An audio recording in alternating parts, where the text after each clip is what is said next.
We live in a time where people are making millions of your dopamine. People are making millions of the way your brain is functioning, the way you desire things. Let me ask you, what is the most valuable currency? What is the most valuable currency? It's not money. It's not money. If you thought of money, it's not money. The most valuable currency is attention. If one person has the attention of 2 million people, he will make $2 billion. He will make millions of upon millions of dollars because he has the attention of those people. Attention is a more valuable currency than money. And how are these companies exploiting your attention? Dopamine. Those companies are they design their app in the best way possible to spike the most amount of dopamine and to make you want to go back to open the app, to make you want to look at more ads, to make you want to buy more things, to make them more money. Dopamine is more powerful than you think, and it's ruling your life. You won't live a life without dopamine. You can't live without dopamine. And these companies, TikTok, Instagram, Facebook, these companies, these apps, are draining you. They are exploiting your dopamine. And I still remember how my life was, how depressing my life was when I was indulging every single day, when I let these companies win, because I didn't know better. I would wake up and the first thing I would do is play video games, indulge to get more dopamine. Then I would get bored and I would go on TikTok to get more dopamine. I would go on Instagram to get more dopamine. I would get bored of TikTok, go on Instagram, get bored of Instagram, maybe watch some YouTube videos, then go back to TikTok and repeat the cycle. If I was too bored of these apps, I would play video games. I was indulging as much as possible. I was trying to get as much pleasure, as much dopamine as possible. And it wasn't truly my fault. It wasn't fully my fault. Of course, I was the one that got into this cycle. I was the one that started this.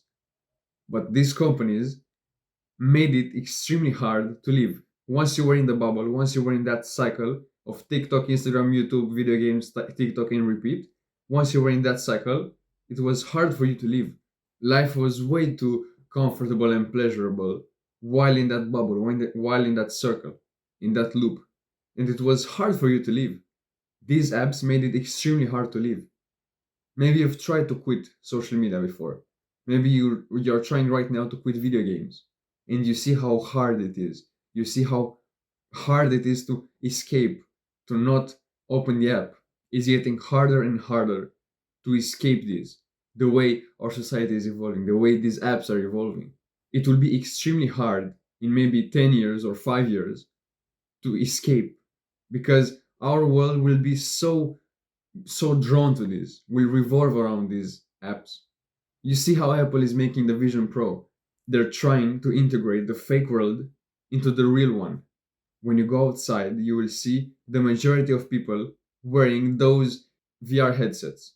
These multi billion dollar companies have put millions of dollars into exploiting your attention, exploiting your dopamine.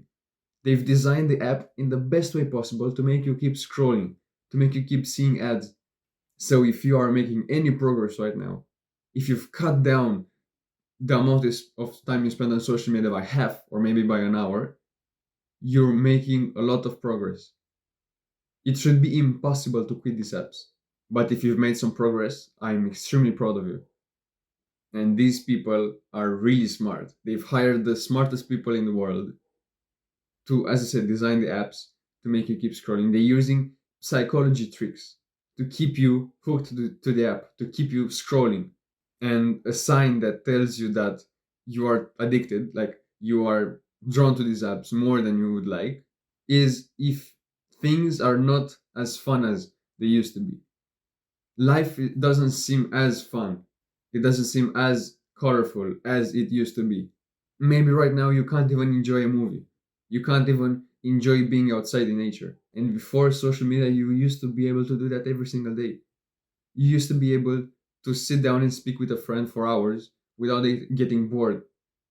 You were able to be bored. And now, at the click of a button, at the tap on a screen, you have millions of things you can do, millions of dopamine things you can do, millions of things that distract you from the real world.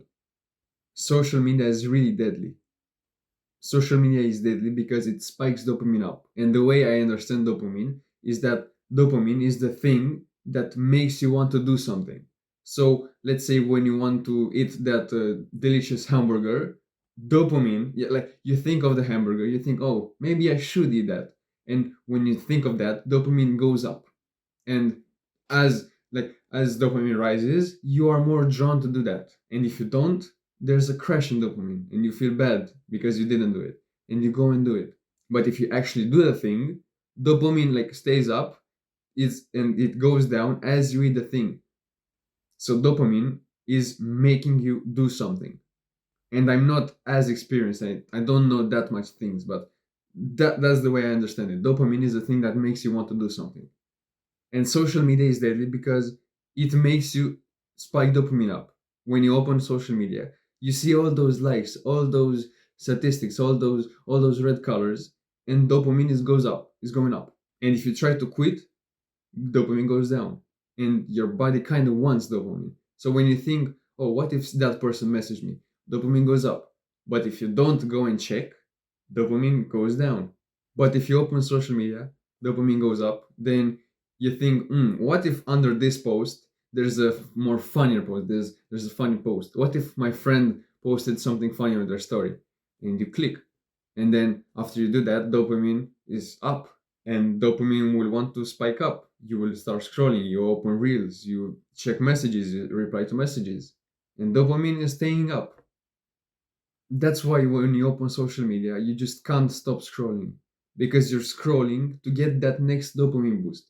Your body wants to get that dopamine boost and it keeps scrolling and scrolling and scrolling. That's why you open social media without even thinking about it. You can't stop. Your body wants dopamine. It wants to feel good. It wants to do stuff.